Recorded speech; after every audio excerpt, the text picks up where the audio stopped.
Thanks for joining us. We begin our show with the decades-old conflict between Israelis and Palestinians at the forefront once again as the U.S. administration gives a sneak peek of its long-awaited deal of the century. Will these two, Donald Trump and son-in-law Jared Kushner, be the ones to finally bring peace? Well, if you believe holding a workshop is a good start, you can be happy because the U.S. will hold an international economic workshop in Bahrain in late June to encourage investment in the Palestinian areas as the first part of their plan. The political component, well, that's still in the works, apparently. Let's say hello to my spin doctors today, former members of Israeli parliament, Yossi Yonah and Merav Ben Ari, and political strategist and advisor, Jeremy Saltan. Thanks for coming on the show, guys. It's great to see you. Let's talk about this plan, or at least what we know about this plan. On June 25th in Bahrain, this economic part of the deal will be revealed during the Peace to Prosperity International Forum.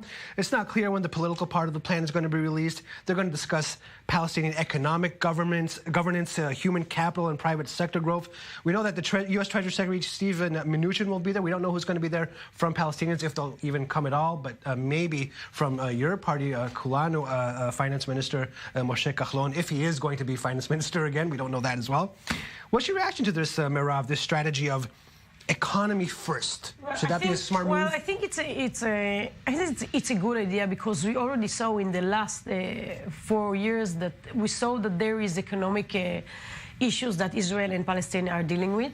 We saw Kahlon that went to the Ramallah, met Hamdallah for 3 times, speaking about economic issues. So I believe this is the way. But it's not enough. Of course, there's many other topics that should be and will become later. I think that Kahlon, that apparently will be the Minister of Finance, I think he's the right man to do that because first he already did, so he knows his partner very well, and he knows very well Mnuchin also, because he met Mnuchin a few times and they have very good cooperation between them. Yossi, what do you think? Is it a good move? Some people think it's, just it's delaying it even longer. Well, as to what my friend said here, I think Kahlon ought to be complimented about meeting the Ministry of Treasury, the Palestinian Minister of Treasury, and that was, it seems that they have a good dealing in good terms. But I have some reservation about this sort of conference, economic conference, is going to be held in Bahrain because the American administration is not looked as, sort of, if you wish, managing even-handed policies towards the conflict. So we have already seen the kind of resentment and even objection on the part of Palestinians to this move.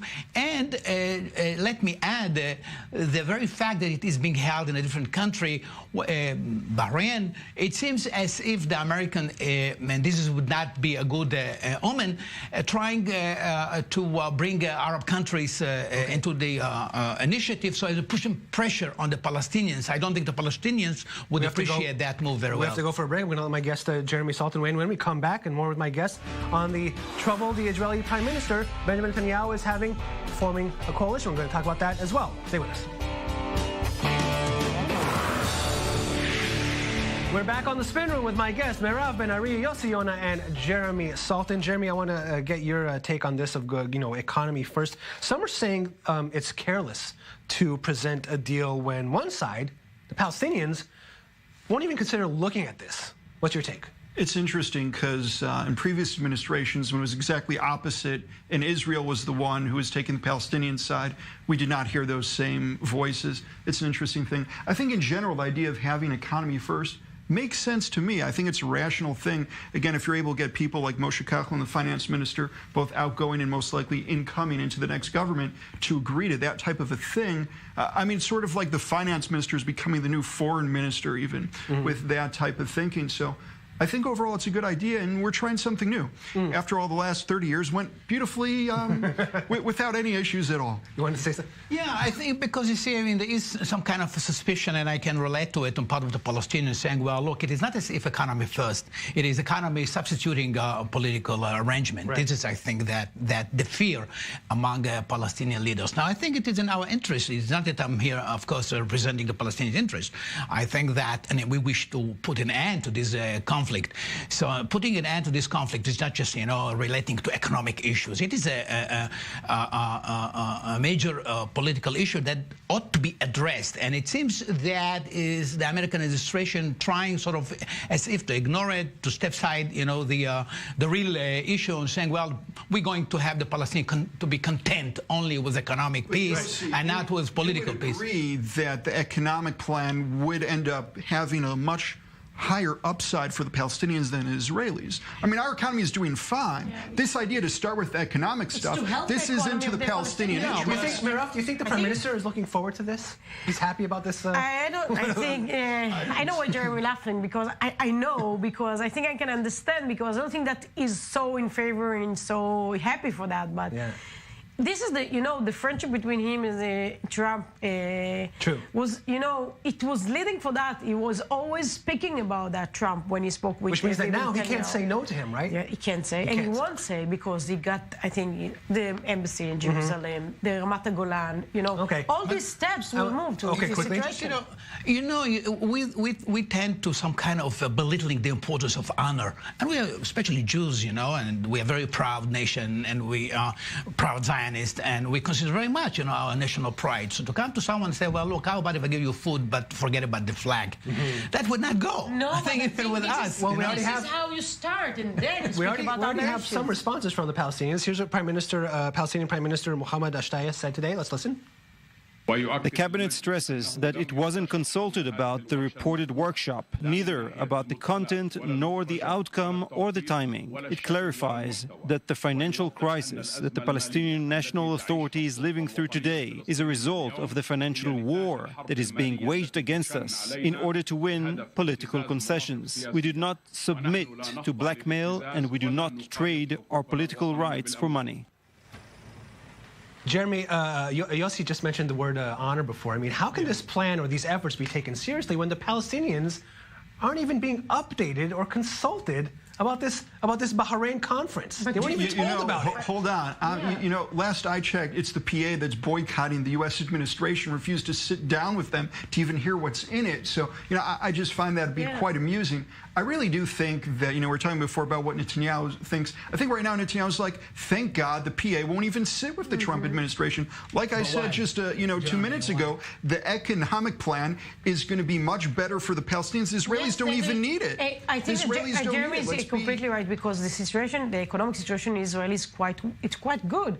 We want to do some steps to the economic of the Palestinian to help them, and or maybe some have many other solutions, but something that we tried in these last 4 years with Kahlon that went to Ramallah. So I think what Jeremy said, it's completely right, because we want to do some steps to help. But how about, now here I was discussing here what's good with Palestinians. Don't you see that there is some kind of aura of paternalistic approach towards them to say, hey guys, you don't know what's good for you, but we're going to tell you what's good for you.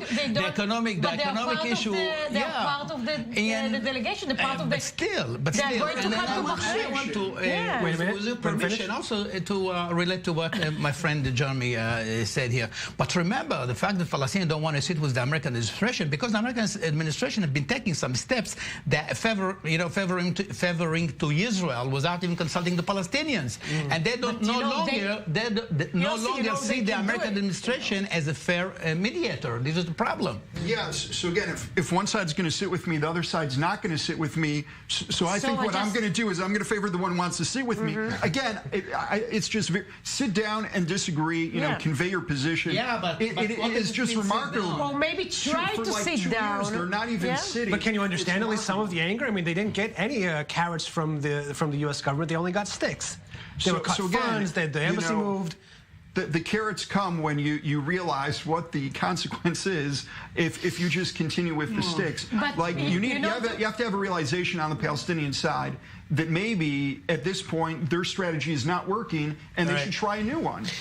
Okay, You want to say something else? No, I just want to say that they can come, they can see, they can watch, they can read, they can be part of the conversation, and they can say no any time of the deal, you know. They can come and go every day. I don't know, and every day, maybe they have a different strategy. To try, you know, it's also... We'll wrap it up there. I want to move on to domestic politics. He's only got a week left. It was supposed to be a breeze, but now everyone is asking, why is Prime Minister Benjamin Netanyahu having such difficulties forming a coalition? Some say one of the biggest problems is the issue of Prime Minister Netanyahu's immunity from prosecution, though not officially part of the coalition negotiations, which seems to be delaying agreements with potential partners. But if you ask him, it's all about greed. Regarding the coalition, I regret that the parties are still in the treetops. I hope that a way will be found soon to bring them down to the ground of reality, so that together we can form a strong and stable government for the State of Israel that will continue to lead the country to new heights. Merav, what do you think? Why is it going on? I mean, what's going on here? Why is it so difficult for him? Nothing is happening. I went to the Knesset. You see the MK, you know, wandering around because they don't know what to do, because there's no ministers, there's no committees, there's nothing in the Knesset. But I don't see something. I know what Kahlon is sitting and waiting. Lieberman brought some issue that I don't see they happen with the ultra-Orthodox parties. Right. And in the other hand, you heard about the people from the Likud trying to have someone from Blue and White Party that if they will come, they will be 61 and they won't need Lieberman. So yeah. Nothing, I don't see nothing actually happen there. What do you think is going? Will it be done? Will it happen in the last minute? Sometimes it does. I think it has to do with the framework of the negotiations. The moment that the possible and the potential and probably the foreseeable coalition government would be within the right camp, it is a problem because it exposes Netanyahu to extortion by his potential partners.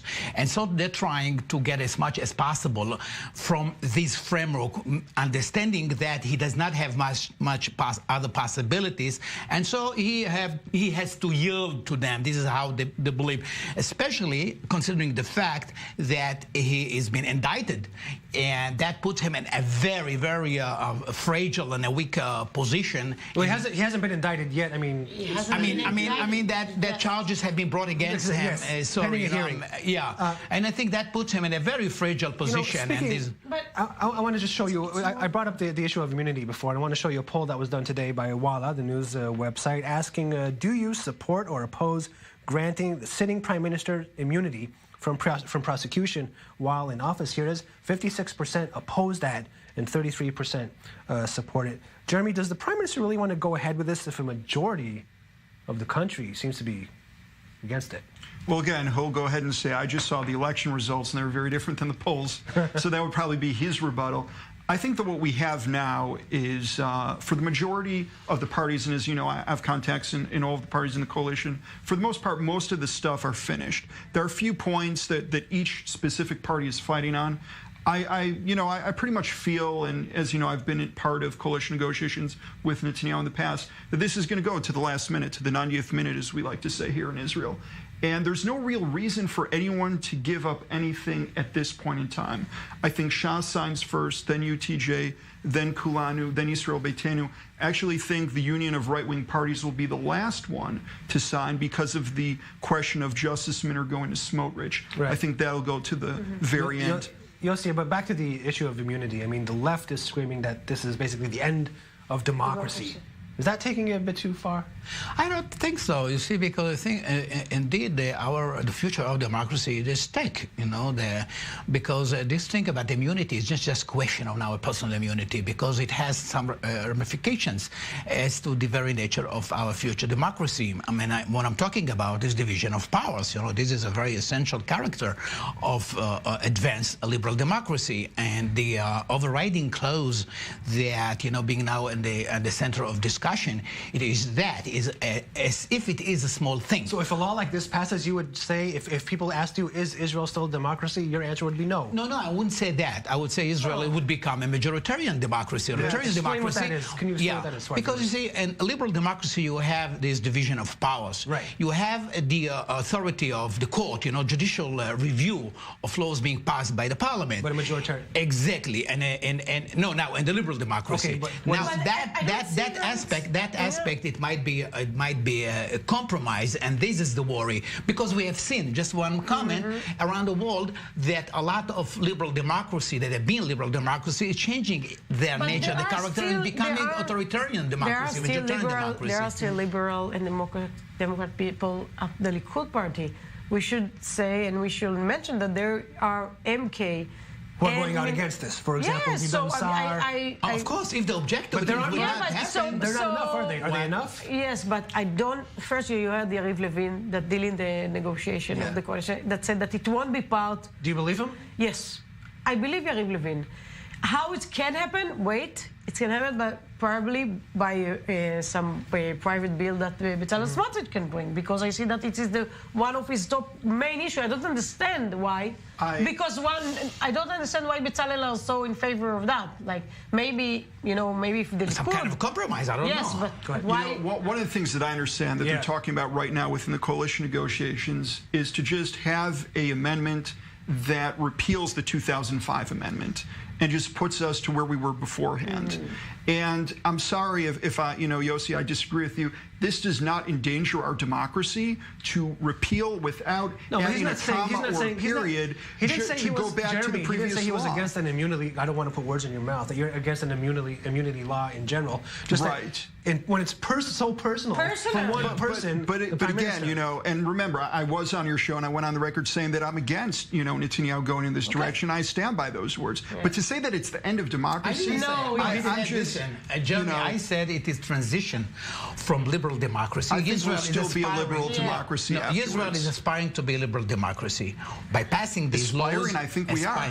No, aspiring. I'm quite sure we are. As far as I'm concerned, it is still a compliment. And aspiring to build democracy is a beautiful thing. But I think that this expression might be sort of discarded or compromised, and Israel might become an authoritarian democracy or majoritarian democracy. I think that Kulanu said before, we say that in the last term, and also we completely always said that we're against personal bills, and we saw that it's tried to happen in this last term, and we avoided it. And I don't see it happen really, and I don't see it's the end of democracy. I don't see that, but I don't see it happen. All this personal law, and also the one that's going back, it's not going to happen. We have to go for a break, and when we come back, more with my guests on the trouble the Israeli Prime Minister. We're going to talk about the Polish Prime Minister refusing to return property to Jews that was taken during the World War II.